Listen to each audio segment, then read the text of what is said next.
Welcome back to the Webby and O'Neill channel. Thanks for joining us for another video. We're going to highlight Gary Neville's comments that he made after the Manchester United versus Spurs game. Get involved as ever, Reds, in the chat, and we will try and discuss some of your comments throughout today's video. Now, first of all, before we get into what Neville said, because I'll be honest with you, it's not pretty, it's not positive news, but we will discuss it because we always do. Any positives at all that you could take from that game last night? Positives. Martinez, seen him on the pitch, that was positive. Casemiro on the bench. So by the time they're fully fit, that'll be a positive. The stats on strikers scoring has been poor. So having the two strikers score yesterday, Rashford and Højlund, that's a positive. Not really. The day later, thinking to myself, is there any more? Well, I can't really think of any more. So to me, that's the positives. Yeah, just going to go into what Gary Neville said. Just going to read out a first snippet of it. And he did say in his podcast after the game, he said, "We need to see a style of play develop in the next few months, or else I think the coach will be vulnerable because ultimately the new owner will come in and want to see how we're going to play. We want electricity. We want razzmatazz." Have you seen anything of that this season? Any electricity, any razzmatazz, as he says? There's no razzmatazz coming here. It's just utter chaos, and there's more chaos to come. And I think when you listen to Gary Neville over the last few weeks, month or two, I'm tired, he said. Well, he's been diplomatic here. He's tired of watching United, doesn't like what he sees. He knows what's coming down the line. He's time and time again, he's always talked about it'll be fixed. It has to be fixed from top to bottom. And that's putting in a CEO and a sporting director. He knows it's not going to get fixed. He knows the culture at United's bad. He's holding back. This is a man who doesn't like watching United. You know, he's a Manchester United legend, and his comments yesterday don't inspire me at all. I think he's been diplomatic. I thought he looked very deflated. Oh, he's yesterday deflated after that game. He's ill. Yeah, you could see there's a bit of a wavering with me of what you've seen, the support he's been giving Eric Ten Hag, focusing more on the owners, a structure that needs replacing first off. But I've seen a bit of a wavering from him yesterday on the actual coach, Eric Ten Hag. I think the wavering on Eric Ten Hag has been there for a while. I think once you turn around as a supporter and as an ex-player like Gary is, and he turns around and says he's tired, in other words, he can't be bothered, just can't be bothered. He's just watching. He doesn't know what he's watching. He said it time and time again. He repeated it yesterday. He doesn't know the style of play, the pattern of play. He looks at them players there, they get the ball and they don't know what the next move is. And it just breaks down. They don't seem to know what they're doing. He doesn't know whether they're at a counter-attacking side. They don't know whether they're a pressing side. He just doesn't know. And, you know, when you talk about wavering on Eric Ten Hag, I think he gave up on Eric Ten Hag a while ago. He knows the problems in the background. He's been there. He's been a footballist. He's been a manager. He's part owner of a football club. He knows what it's like, and he just sees that everything is wrong in there, the culture, everything. And then players on there, they're just going through the motions. Yeah, a lot of people, even on our channel, and fans who go to the ground, I've said similar things, to be honest, with what Neville said on his podcast, but was it highlighted even more against Tottenham because of the amount of injuries they've suffered? And, you know, it's been a lot of, from Manchester United fans as well, saying, look, we've had a lot of injuries this season, you know, that we can't get any rhythm. Once we do get players back like Casemiro, Martinez and Shaw, it will get better. But, you know, Tottenham had 5 or 6 players out yesterday. Good players. You know, they had a midfield trio of Skip, Højbjerg and Bentancur, and they run the show in the second half. And we're seeing an actual style pattern of play, whereas we're not even seeing that with the first team at United or players who come in to replace them. Well, you're also seeing a different style of culture, what's going on at a football club. Well-run football club. Yeah. Everyone's in place there at Tottenham. And if you look at the media for quite a while now has been talking about Tottenham Hotspur on how good they are on the eye. Regardless of the injuries, what they've got is a style of football. Now, will that happen next year? Will that continue? United had a reasonable season last year, but it's not continued. But with Tottenham, the media believe it will, because everything's there in place, the belief in the manager, the belief in the players, and most of all, they all know what they're doing, regardless of whether a right back comes on and plays centre half, they all know what they're doing. There's a style of football and attacking where they go for it, where the midfield helps the forwards. Totally different than what's at United. Yeah. So the media is really on the side of Tottenham Hotspur because they are not using injuries as an excuse, because really you shouldn't use injuries as an excuse for any football team, any squad of players, because in the background the coaches, the manager and everything is teaching everyone right down to the junior level, this is how you're going to play for Manchester United at any level in the club. So when you do have to step up into, say, like from the 18s to the 21s to the first teams, you just walk in automatically because everyone's playing the same style of football. Here at Manchester United, there is no patterns of play. There is no style. The players don't know where each other is after one or two passes. And that's why, like yesterday was a prime example. Time and time again, long ball, long ball, long ball. The worry for me was that wasn't the best Tottenham team that have come to Old Trafford in recent years either. And we've seen the best Tottenham teams in recent years come to Old Trafford and we've slaughtered them. Yeah. You know, we've put it past them easy, and it was, you know, one of the days of like, look lads, it's only Tottenham, it's Spurs. But yesterday, they actually looked like a proper football team, Tottenham, and I was actually impressed in how they played in tight spaces, etc., and they moved the ball forward with a lot of speed. I think this is what the media on Tottenham side is sort of saying. This is a football team, regardless of who's on the pitch, regardless of what position they're playing, you know. And the difference, I think what it is, it was highlighted because we played Tottenham and they have suffered injury after injury or suspension after suspension, right? Whereas Man United haven't been able to cope and they've just disintegrated. There is no belief at Manchester United. Yes, Manchester United are expected to win more. They're a bigger worldwide football club. But Tottenham have, to be honest with you, I think they rubbed our noses in it yesterday. And the media are rubbing the nose in it, and quite rightly so. And when you go back to Gary Neville talking about style, culture, everything else, what's needed, he knows what's needed, but he won't say it. I think yesterday it was on the tip of his tongue where he was thinking, I'll just say it. I'll just say Eric Ten Hag will not last at Manchester United. And the reason being, Sir Jim Ratcliffe's in there. With you saying that, he was on our channel. Was he roughly about November time, was it? October? Yeah. And if any of you have watched out there, which I'm sure a lot of you have, his support for Eric Ten Hag was unwavered. Unwavering. He was like, no matter what happens with the results this season, Eric Ten Hag will still be manager of Manchester United come the end of the season. Yeah. But like we said earlier on in the video, I seen a waiver from him yesterday, and I think it was because of a Tottenham team that was under strength come to Manchester United and dominate. Yeah. Well, he doesn't know what you're getting, and we all keep saying the same. You don't know what you're getting from week to week. Yeah. Well, that's no good. And when you look at Gary, and Gary has said it, when in his side, we all knew what we was doing. We all relied on each other. We didn't really need the manager. We all knew the patterns of play. And what it is, since we last spoke to him, like you say, October, November, he's wavering. You can see it. You know, we speak to him. Yeah. We know it. He to me knows that what you're going to do, wait till the summer, so Jim Ratcliffe gets a CEO in, a sporting director, and it's all going to change, and then next year we're right. No, he knows these big problems here. Yeah. We've had players recently come out and go, oh, we've got a big lift, so Jim Ratcliffe's coming in. That's rubbish. It's just PR. Yeah, he did go on after that first quote I read out earlier on, talking about injuries, etc. And he says, I don't think you can use it as an excuse that Manchester United have 4 or 5 players out. You can see that the results might suffer a bit. You can see that they might not do the things that they want to do so well. But I don't see any pattern of play either with the first choice players or with the first choice players out. He just knows. And then he says it's a real concern and it has to change. Yeah, of course it has to change. I mean, he even turned around and said, I used to advise players, well, not advise it, when players were wanting to come to United, and he'd tell them, come to United, it's absolutely fabulous, it's what you need, it's the biggest club in the world, so on and so on. He turned around yesterday and he admitted previously advising players to come to United was a big mistake.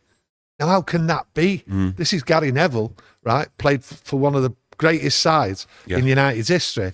And he's turning around and saying it was a mistake to tell players, join United. You'll love it. It's great. It's great culture. It's great this. It's great that. And he's admitting it's a mistake, and he turned around. This is Gary Neville turning around and saying, I cannot advise any player to come to Manchester United.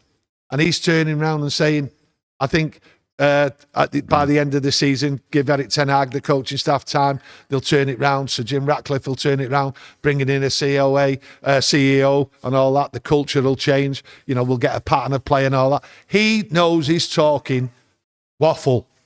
And it's waffle. He knows that Ten Hag is under pressure and will go. He can see it. He can see it, and he knows what Jim Ratcliffe's going to do. He's having a big clear out, Sir Jim Ratcliffe, right? He's just going to sack so many people. It's unreal. But if you cannot see a style of play and the culture's not changed, it's got worse. Do you not think he has changed the culture, though, or is in the process of changing the culture around inside the club in terms of the dressing room? And he's at that point now where he's at the bottom of the barrel. And there's just too many players here currently that he needs to get rid of, and he just can't perform miracles. Do you know what I mean? And it's going to have to take until this summer to get a lot more players out than players in to actually change it around fully. Look, I look at it. Is it the players? Because there's too much body language on that pitch sometimes, especially over the last couple of Premier League games where there's certain players there. They're not showing the fight. They're not showing the willingness to run, help each other out. Okay, but then you have to also add into this as well. Right, the quality in recruiting since Eric Ten Hag's been here. Okay. So you throw that in, right? You throw one or two bad eggs in what have been bought. The culture from players what have thrown other managers under the bus. Right, you can't suddenly throw everyone out the team in the summer with no money anyway. Right, but it's not about the money. Right, it's about getting players and a style of football. We don't see a style of football. Gary Neville doesn't see one coming. And he doesn't, like he says, I mean, Roy Keane said it again yesterday, I don't know what I'm getting from game to game, And a lot of us have said that. Well, we've all said it, I think. And then Gary and Roy having their chat yesterday, they were talking about players hanging in there just for survival. There's nothing.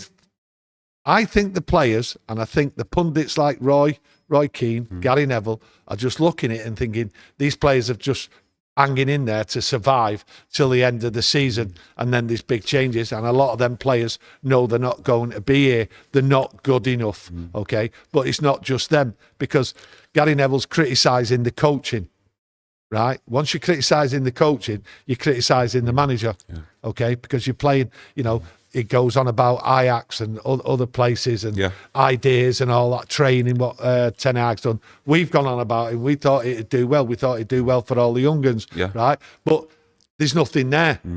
He talked about recently, I can't bring the Ajax style of play to Manchester United, which was a bit puzzling, really, because I just thought they played football and they all worked together and they all knew where they were together. Yes, you can't bring it all, but you'd have thought he would have turned around and brought something. Well, if you look at the last few games, if you look at the Forest game, you look at the Bournemouth game, okay, and you look at yesterday, what's he brought?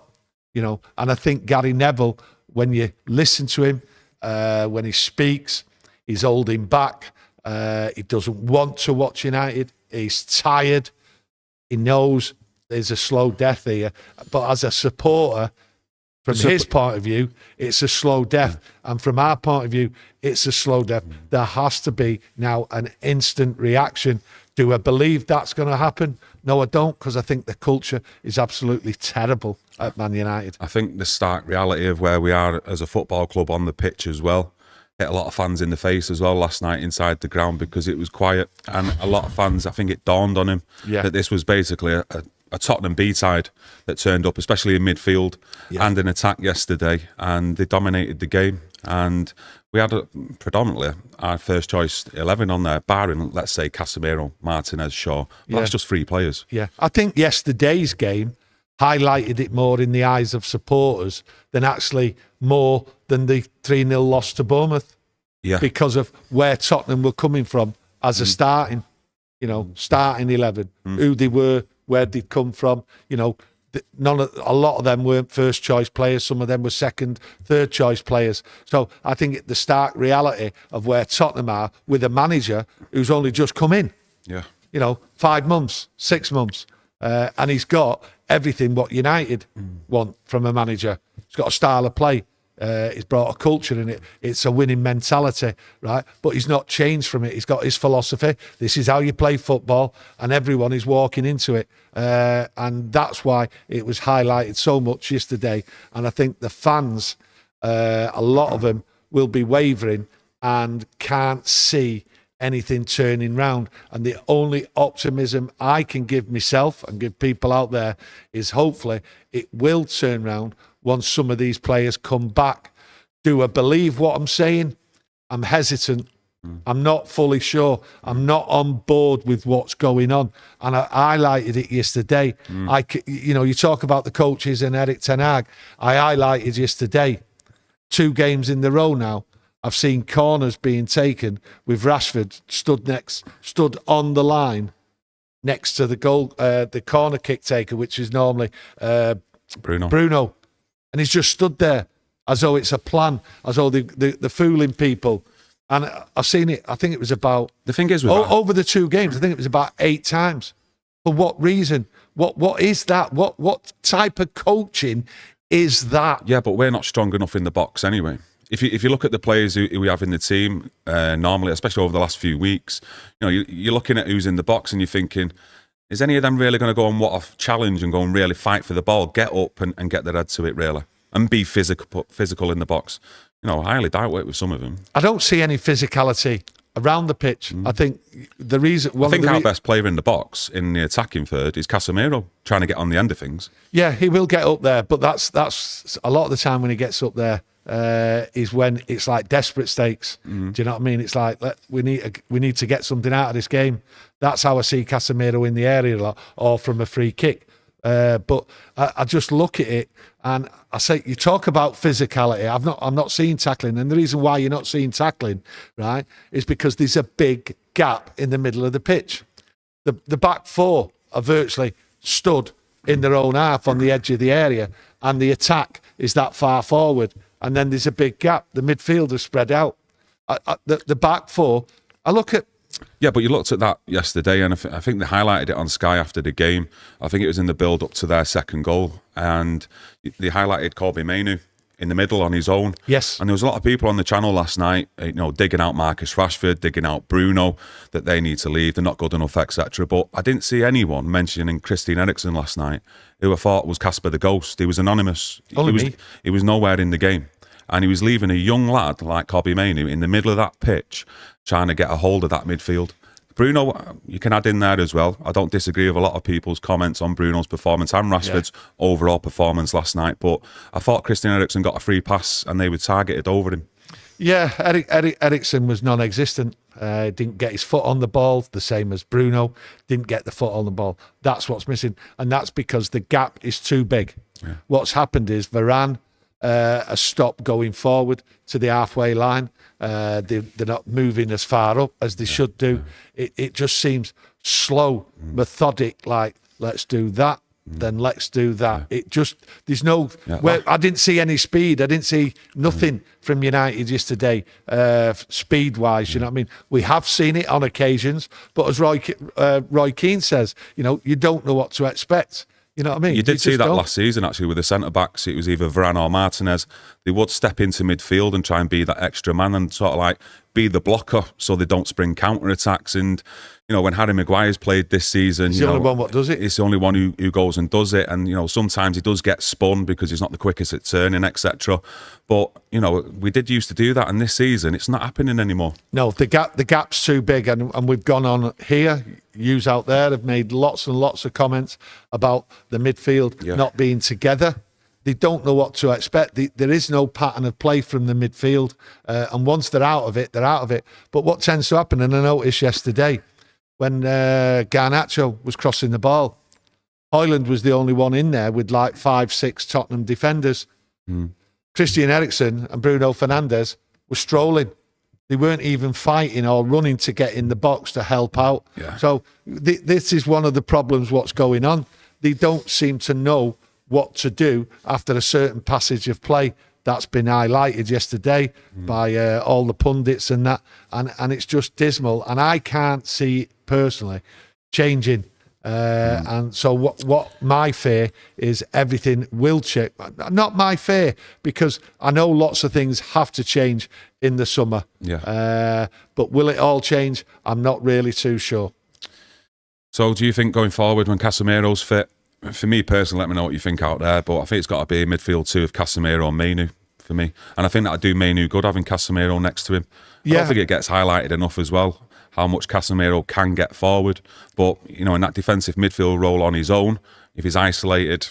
Yeah, I think what it'll do, having Casemiro there, it'll sort of also give Mainu a little bit more freedom to play his football. If Casemiro's not with him and it carries on with Eriksen and McTominay, then I think you'll see this young player getting destroyed, killing his career. That can't happen. I mean, that was highlighted by Gary and Roy and several other people. It's been a graveyard for players over the years. Yeah, players there, what have come to United, big reputations and all that, they're coming to United and it's just a graveyard. And if you look back over the last 10 years, how many players have come?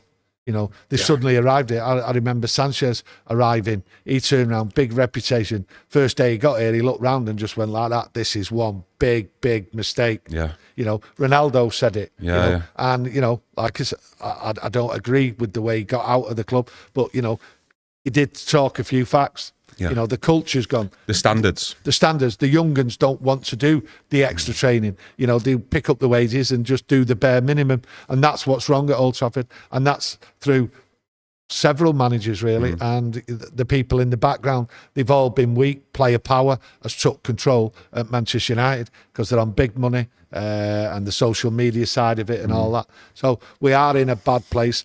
The good thing is, Sir Jim Ratcliffe coming in, he's at the bottom.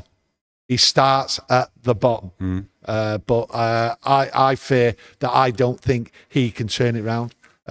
How anyone can think that United can turn it round in 12, 18 months, 2 years, to even get in a position to challenge City. And anyone what's seen City recently, right, will know United would struggle against their bench. Yeah. Never mind the first 11, we would struggle against their bench. And they just keep bringing players off that bench who are just looking superstar material. Yeah, but that's because the manager's got a game plan, he's got tactics, he's got instructions, and they're specific, and the players can take that on board. What's going wrong here between the instructions on the training pitch, which they're doing every single day, to then going out on the field? The manager, the manager instructs City to do what they're doing, but they've got everything in place in the background. Yeah. Okay, so the discipline's there, the culture's there. This is what you need to do, and all that. United used to have that. They are now no longer that. They are now just a mid-table side. That's what they'll be. You will not know what you're going to get from game to game. Okay, I think it'll be exciting. I'll also think it'll be annoying going forward. But we're on a journey now, and we're at the bottom. This is the bottom. There's no two ways about it. This is the bottom. You know, anything above 10th, right, is where I think United will finish now. Anything below that is a total disaster based on what we see. I mean, if I go back, this is the waffle we're being spoken to by players. Yeah. You know, as though we're all fools. You know, and that we're all sucking it in, and we're not sucking it in, right? We don't accept what the manager says. We've gone off the manager when he's talking because he's not really making that much sense. I think he's just hanging in there, right, till the end of the season. But when a player comes out, I memean, Delo came out the other day. Yeah, saying about when he was at the training ground and with Ineos arriving there, taking a look at Jim Ratcliffe, Brailsford, and he said it's bringing like a much needed energy and like an optimism. Well, if I think that was before the Nottingham Forest game as well. So we've seen that performance against them, then against Spurs last night. So this is a player talking absolute waffle, energy, you know, energy to the club, and you know we're all looking forward to it and all that. Well, hang on a minute. So Jim Ratcliffe was actually there at the ground yesterday. What did that do? It absolutely did nothing. So they're waffling. When they're coming out with statements, these players, they're just waffling. That's all they're doing. You know, everyone's doing everything wrong, right? Who's in charge at Manchester United? Everybody. There's no teamwork there on and off the pitch, and there hasn't been for a long time. I've been hoping that we could turn things round. But what's happened is within the structure of Manchester United, it has got worse. Yeah. And I can't see on the evidence of the last couple of games of it turning round. And I don't think the pundits like your Gary Neville and your Roy Keane and all that can see it as well. I mean, Roy Keane hasn't seen it for a number of years. He's not been expecting anything. Yeah. Whereas now Gary has just turned round and like... He was always backing Ronaldo as well, Roy Keane, wasn't he? Every single time he was always backing Ronaldo. Yeah. And is that because you've got two players there, great players, and they know what standards are about at Manchester United? Yeah, well, the thing is, you know, he knew that, you know, Ronaldo was turning around saying there's no standards behind the scenes. Yeah. You know, the players here... Even the chef and the jacuzzis and all that. Yeah, but there's no standards. No standards anywhere. Yeah. So he was right on that. But, you know, when you look at Gary Neville, I wouldn't say it's making him ill, but he's tired. He's like gave up. And a lot of fans inside that ground were just sat there freezing, absolutely freezing yesterday. And I felt sorry for a lot of them.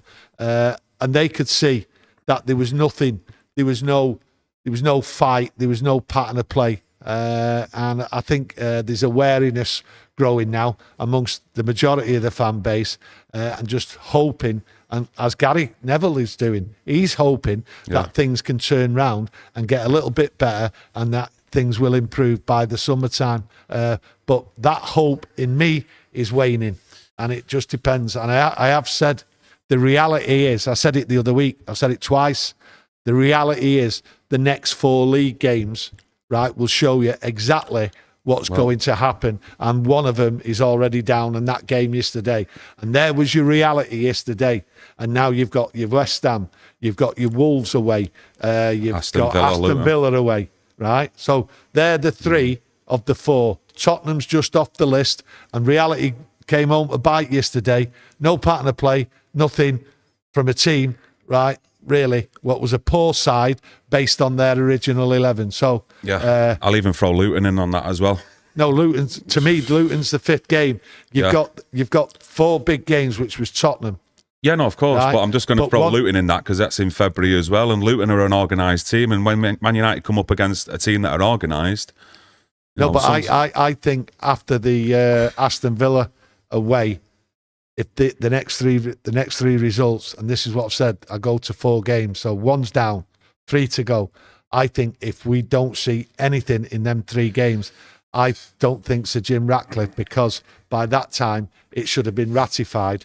I think the decision might be made on him in them games, but I don't think they'd actually give him the sack.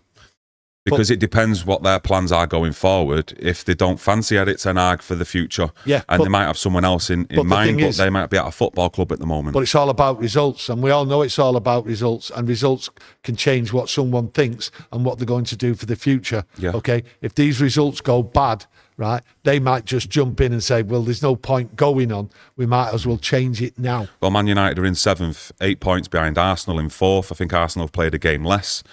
So where do you expect us to then finish by the end of the season? Where would Sir Jim Ratcliffe expect us to finish, judging on where we are now? If you look around at the teams above us, you can't see how you're going to finish above any of them. What you have to turn around and say is that United are fighting for their lives here, for survival, right? Their own personal survival, their own pride. I don't think a lot of them have got that pride. And that's why I said just earlier on in the conversation, you know, above 10th. They have to finish above 10th, right? And this is why I'm saying the next 3 games is crucial. Do you think Sir Jim Ratcliffe will come in and say, well, look, we know big changes need to be made on the pitch, but as a businessman as well, do you think he's going to give Eric Ten Hag, let's say, another 200 million or so to spend in the summer? After a season where we could possibly finish between 7th and 10th. He's not giving anyone anything. He's not. He's just sacking people. That's what he's doing. He's sacking people, and he's going to try and get the culture back in the club. But he can't give mega money out to Eric Ten Hag in the summer if he keeps him. If he keeps him, he's going to have to deal with what he's got. The money's not there. He's here, cost cutting and everything, and he's going to reset. That's his idea. That's what he wants to do. He wants to have a reset, and he's not going out there bringing in new players into this, and it's a shambles. It's not going to work. Not going to work. Spending big money, right, on big names, bringing them into that. It's just not going to work. So Jim Ratcliffe knows that. You should all know that, and you should be able to see that. What a waste of time it would be bringing in big money by. A waste of time. The thing is, he has made it known, Eric Ten Hag, in his press conferences in recent weeks, that when he gets his fully fit squad back, he does expect performances and results to improve. So Sir Jim Ratcliffe's fully aware of that. They probably would have spoken privately about that. But if the results don't improve, well, the writing is probably on the wall, surely. Eric Ten Hag's hanging his hat on that. Yeah. On the players coming back, whereas 2 months ago he wasn't hanging his hat on that. Yeah. But what you can see now is a proper deterioration, right? But the thing is, he's using it as a scapegoat thing, and the reality is here, and fans out there will tell you, the coaching's poor. So he's pushing it to the side. He's pushing the excuse about the performances and all that on the pitch, right? Down to like the players, and it's not. It's clearly down to the coaching because the players aren't doing it. We don't see a pattern of play. We don't see a style. Over the last 2 months, it's gone down and down and down, whereas I was expecting January to see it go the other way, and it's gone the opposite. And this is why you're now hearing Ten Hag talking about, I want my players back and then I'll be all right. No, you won't be all right. The pattern of play, the style of play, it's not there. And this is down to the coaching staff and everything. And that's why I highlighted last night and again today, right, about taking corners, free kicks and all that. We don't know what's going on. And when you get an idiot, and I call it an idiot situation, where a player is stood 4 or 5 yards away from someone taking a corner, standing on the goal line, what's that about? That does not make any sense whatsoever to me, that the coaches, the manager, and anyone inside that training pitch knows what they're doing. They've gone, as far as I'm concerned, when he expected it the other way around. Big job in the next few weeks to convince me, right, that things can turn round and that this manager needs that other year or will get it. Yeah, well, they've got 2 weeks on the training pitch until the next Premier League game at least. No, they're going to have time off. They're going to have time off. Yeah, but they've got that time there to, well, recoup sort of thing, get the players back. It looks like Martinez, Shaw, Casemiro, maybe Maguire, Mason Mount in there as well. So, like you say, there's no excuses now going forward, and he has used that as an excuse in previous press conferences. But anything to add before we go? No, you're right about that. There is no more excuses. Excuses are now off the table. Eric Ten Hag wants his players back. It's going to change. We're going to play proper football. We're going to do this and we're going to do that. Eric Ten Hag, right? That's it. That's the last talking Eric Ten Hag can do about a poor performance now. His players are coming back. Yeah. He's run out of excuses, basically. He's run out of excuses, right? But our eyes, Gary Neville's eyes, and your eyes can see exactly what's going on that pitch. There is no pattern of play, and once one pass or 2 passes have happened, they don't know what the third pass is going to be. Yeah. It's so poor, and yesterday highlighted it, and, you know, Gary Neville's tired. I think we're all tired. I think you was tired last night calling Richarlison Charlton. That was a great one. That was a cracker, that. Yeah. We've had some good ones in the past as well with Slabitzer. Oh, yeah, Slabitzer. Yeah. Listen, he's great. There'll be more. Sheikh Yasmin.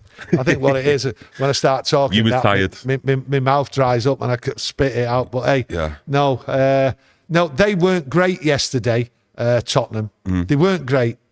But what it is, they look good because of how poor Man United are. Yeah. And that's a fact.